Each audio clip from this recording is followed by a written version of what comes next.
வணக்கம் மக்களே! நேத்து இரவு சரியான பசி இருந்த காரணத்தினால, ஃப்ரெண்டு கடைக்கு கீழ போயிட்டு மலபார் பிரியாணி ஒண்ணு பார்சல் சொல்லியிருந்தேன். அவங்களுக்கு குடுத்தாங்க. ரூமுக்கு வந்து சாப்பிட்டுட்டு மட்டையாயிட்டேன். இப்போ என்னன்னா ஏஞ்சிது 1 மணி.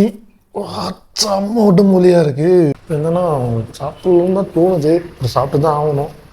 ஆனால் இப்போ சாப்பிட தோணலை.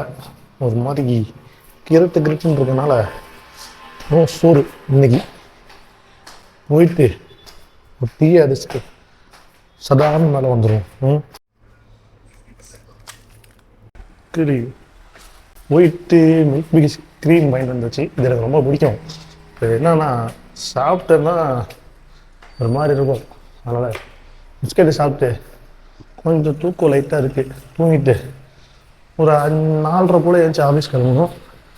உச்சிட்ட அப்புறம் பார்த்துக்கிறேன். அதுவாக இருந்தாலும் என்கிட்ட இருக்குது இந்த ஒத்த பிளாக் ஃபேண்ட்டு. பட் ஆனால் அதுலேயும் எப்படின்னா துவைச்சாலும் வெள்ளை ஆகிடுது. ஃபஸ்ட்டு இதை போய் க்ளீன் பண்ணிட்டு வந்துடுவோம். அதனால் இவனை எவ்வளோ நல்லா துவைக்க முடியுமோ அவனை நல்லா துவைச்சிட்டு இந்த மொட்டை வெயிலேருந்து தப்பிச்சு போகிற வழியாக பார்க்கணும். ஓகே, அவனை காய போட்டாச்சு. இதுக்கு மேலே வெயிலில் இருந்தோம். ஆல்ரெடி நம்ம கருப்பாயிருவோம். ஃபைனலாக கிளம்பியாச்சு. இப்போ போயிட்டு கிளம்பிட்டோம். இப்போ டேரெக்டாக ஆஃபீஸ் தான் போகணும். போயிட்டு காரணியில் மட்டும் கிளம்புவோம்.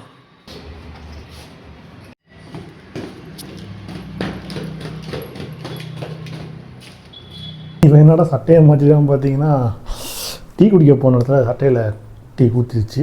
அதனால் திரும்ப ரூம் வந்துட்டு சட்டையை மாற்றிட்டு போகிறேன். கொடுமை. ஃபைனலாக ஆஃபீஸ் வந்தாச்சு. 8 மணி நேரம் உள்ளே தாங்க தரணும். அடுத்த வீடியோவில் பார்ப்போம்.